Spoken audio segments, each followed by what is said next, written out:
मुख्यमंत्री ने Haryana real estate regulatory authority Panchkula और गुरुग्राम की वेबसाइट की शुरुआत के अवसर पर प्रेस वार्ता का आयोजन किया गया। उन्होंने कहा कि Haryana real estate regulatory authority Panchkula और गुरुग्राम में दी जाने वाली शिकायतों के निर्णय से असंतुष्ट हितधारकों के लिए अपीलीय प्राधिकरण का गठन किया गया है, जिसका मुख्यालय करनाल में होगा।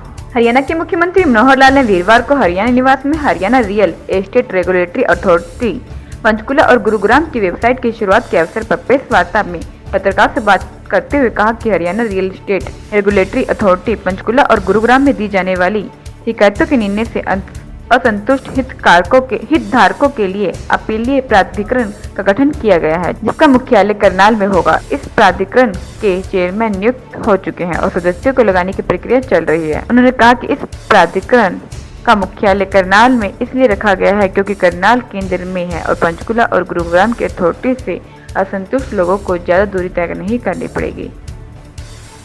हमारे देश की जीडीपी में ये जो रियल एस्टेट सेक्टर है, ये बहुत बड़ा सेक्टर है। एक ही सेक्टर का कंट्रीब्यूशन मैं समझता हूँ जीडीपी का 9 से 10% है। 9 से 10% किसी एक सेक्टर का पोर्शन होना, उसकी कंट्रीब्यूशन होना, ये अपने आप में एक बड़ा सेक्टर है और प्रायः हर एक परिवार की आवश्यकता है। अब ये अलग बात है कि हमारे प्लैंड और अनप्लैंड दोनों तरह की जो रियल एस्टेट में चीज़ें चलती हैं। कोशिश हमारी है कि अनप्लैंड से और प्लैंड के सिस्टम में ज़्यादा से ज़्यादा हम जाएं। प्लैंड जो हमारा रियल एस्टेट सेक्टर है, इसकी कई बार देखते हैं बहुत सी कठिनाइयाँ, बहुत सी कॉम्प्लिकेशंस, बहुत से सिस्टम्स कॉम्प्लिकेटेड ऐसा होने के नाते से लोग सुविधा की ओर बढ़ते हैं, लेकिन कभी कभी ध्यान में आता है वो कठिनाइयों में फंस जाते हैं। और कभी कभी पॉलिसीज ऐसी होती हैं, कभी कभी सिस्टम ऐसा बन जाता है कि जिसके अंदर उनकी कठिनाइयाँ बढ़ती जाती हैं। सॉल्व करने के साथ साथ कठिनाइयाँ बढ़ने का जब सिलसिला शुरू हो जाए तो हर किसी को परेशानी होती है। उसी में से सारे देश की बात को ध्यान में रखते हुए लोकसभा ने यह पारित किया, RERA, real estate regulation act. उसी के अंतर्गत हर एक प्रदेश में और अथॉरिटीज़ बनाने की बात आई थी। हमारा प्रदेश भले बहुत छोटा है, लेकिन हमने अपने सारे सिस्टम को दुरुस्त करने के लिए, सिस्टम को फास्ट करने के लिए हमने 2 अथॉरिटीज़ बनाई। तो Haryana is the first state where we have formed 2 authorities. क्योंकि गुरुग्राम अपने आप में कितना बढ़ता हुआ एक फैलता हुआ एक शहर है और नई डेवलपिंग स्टेज में है, तो उसकी कठिनाइयाँ कुछ ज़्यादा ही थी। तो हमने एक तो केवल गुरुग्राम के लिए बनाई और रेस्ट ऑफ द स्टेट उसके लिए एक अलग से पंचकुला में बनाई है। तो दोनों अथॉरिटीज़ बहुत बार मीटिंग करके बहुत अपने कानून तो सेंट्रल है, लेकिन उसके अंतर्गत जो लॉज बाय लॉज बनाने हैं, रूल्स बनाने हैं, वो अपने अपने स्टेट ने कुछ बनाने हैं। उस पर कई मीटिंग करने के बाद हम लोगों ने बनाए और कई चीज़ें तो ऐसी हैं, आपस में बैठ करके दोनों हमारे इन चेयरमैन्स ने परामर्श करके, वकीलों से बातचीत करके और एक अच्छा रास्ता बनाया है कि जहाँ कहीं एक्ट में भी कुछ चीज़ें साइलेंट थी, उसके ऊपर भी अपने नियम बनाए हैं, जिसमें एक गति हमारी बढ़ गई है। तो उस सारे सिस्टम को हम देखते हैं तो केवल प्लॉट होल्डर्स और कंज्यूमर्स, उन्हीं की समस्याएं ऐसी नहीं हैं। समस्याएं बिल्डर्स की भी हैं, जो रियल एस्टेट के काम करने वाले लोग हैं उनकी भी हैं। तो इन दोनों की समस्याओं को ध्यान में रखते हुए मुझे लगता है एकदम इसका नाम जो रखा गया, ये कोई कंप्लेंट अथॉरिटी नहीं है, ये रेगुलेटरी अथॉरिटी है। तो चीज़ों को रेगुलेट करना है।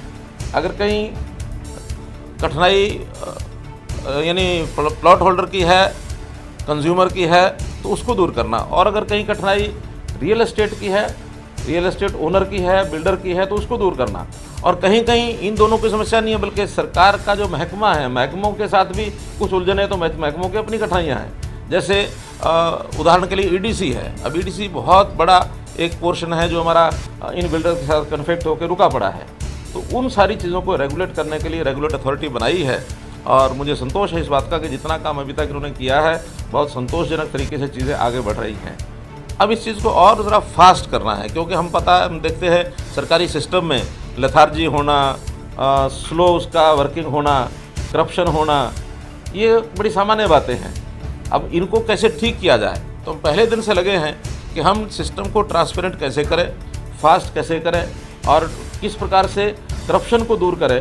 तो हम लोगों ने, आपको ध्यान में होगा कि 25 दिसंबर 2014 हमारा जो पहला ही साल था, यानी 2 महीने के अंदर अंदर हमने गुड गवर्नेंस डे मनाया था।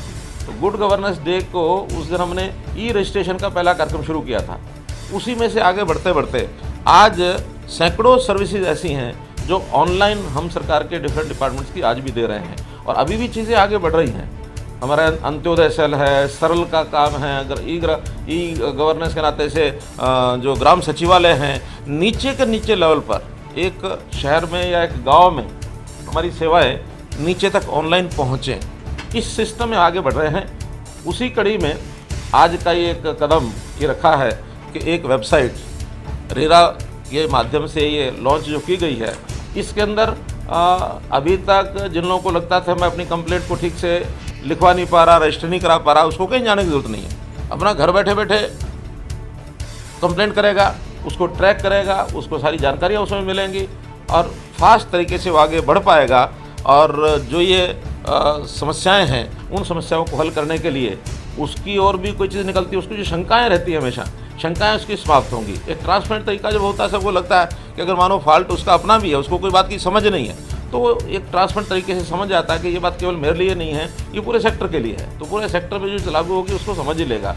वरना तो हर किसी को शंका होती रहती है कि शायद मेरा पैसा ज़्यादा खर्च हो गया, मैं कहीं फंस गया, मुझे कहीं बहकाया जा रहा है, मुझे मेरी नॉलेज की कमी के कारण से मुझे लूटा जा रहा है। तो वो एक दूसरे को शंका चलती रहती थी। बिल्डर्स जो हैं उनकी कठिनाई क्या होती थी कि वो एक बार लाइसेंस लेते थे, लाइसेंस लेने के बाद फिर कभी उनका ठीक उनको बिल्डिंग उनकी बनी नहीं, बिल्डिंग बन गई तो उनका लाइसेंस समाप्त हो गया, फिर उसका रिन्यूअल नहीं हुआ, रिन्यूअल होने के बाद फिर उनको कभी ऑक्यूपेशन सर्टिफिकेट है, तो कभी कंप्लीशन सर्टिफिकेट है, तो कभी इंटरेस्ट है, तो कभी पेनल्टी है, तो कभी ये झगड़े वो झगड़े, ये सब चलते रहते हैं। उस सारे को ठीक करने के लिए ये जो एक हमारी जो डिपार्टमेंट है उसमें से ट्रांसपेरेंट तरीका लाने के लिए आज जो वेबसाइट का जो आज शुरुआत की गई है, मैं डिपार्टमेंट को, खास करके गुप्ता जी को, खंडेलवाल जी को, उनको बधाई देता हूँ कि इन्होंने कड़ी मेहनत करके, और NIC के लोगों ने इसमें पूरा सहयोग किया। NIC के लोगों ने इस वेबसाइट को तैयार करने में बड़ी भूमिका निभाई है। जितनी भी आवश्यकताएँ थी वो इसके अंदर इन्होंने डाल करके इसको पूरा किया है। तो इस अवसर पर मैं आशा करता हूँ कि अभी भी कोई कमी कठिनाई अगर रहती है, आज भी मेरे पास क्रेडाई के लोग आए थे, तो क्रेडाई के लोग सारे बिल्डर्स की एक एसोसिएशन है, तो उन्होंने अपनी कुछ कठिनाइयाँ बताई। तो मैंने अभी यहाँ आने से पहले इन दोनों बंधुओं से कहा कि भी ये क्रेडाई का एक समस्या है, उनकी कठिनाई है कि वो कहते हैं अगर EDC जमा नहीं होगी तो रिन्यूअल नहीं होगा, रिन्यूअल नहीं होगा तो रजिस्ट्रेशन नहीं होगा, रजिस्ट्रेशन नहीं होगा तो उनका माल नहीं बिकेगा, माल नहीं बिकेगा तो पैसा नहीं आएगा, पैसा नहीं आएगा तो EDC नहीं आएगी। अब ED से शुरू होता है और EDC में ख़त्म हो जाता है। ये सर्कल कैसे इसको नहीं वो मैंने बताया ना, सब चीज़ें इसमें हैं। इसमें डिपार्टमेंट भी है, इसमें बिल्डर भी है, इसमें कंज्यूमर भी है, इसमें सब कुछ है। तो सारा साइकिल चलाने के लिए उसमें से ऐसे कैसे फ्लो ठीक किया जाए ताकि कहीं कोई समस्या भी ना आए और सबका काम भी चल जाए, उसी की बात करते हुए हल निकालने वाले लोग हैं, विद्वान हैं, तो विद्वान है तो हल निकालेंगे। हमें तो केवल इन्होंने साइन कराने होते हैं, अच्छा मैं अच्छा लगता तो उसी साइन कर देते हैं, हमें कोई दिक्कत नहीं आती। हम तो है कि लोकहितम मम करणीयम, मेरा काम है लोकहित होता रहे।